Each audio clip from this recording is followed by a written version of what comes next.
Papá,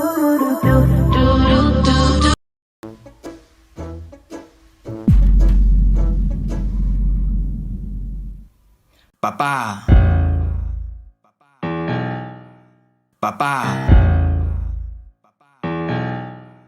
papá,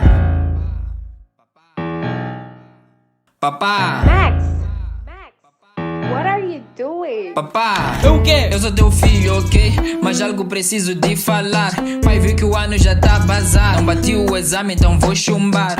Mas eu sou maninho inteligente. O fato de eu não ter conseguido fazer o exame com perfeição foi por causa do docente. Eu digo, ok, mas sabes que eu não sou rico. Gastei minha poupança contigo.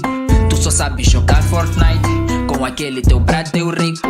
Chapadas, cachaças, puta, eu vou acabar contigo. Pai, não precisa ser agressivo, esse é o verdadeiro motivo. É que eu não tinha caneta. Juro, naquele dia eu não tinha caneta. Aliás, tava com dor de cabeça. Cala a boca, não me estressa. Tua história não interessa.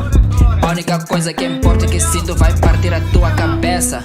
Palerma, anda cá. Papá não, filho, anda cá. Papá não, filho, anda cá. Papá não, filho, anda cá. Papá não. Ei, vou te levar à mesada. O quê? Vou te levar à mesada, yeah. Vou te levar à mesada.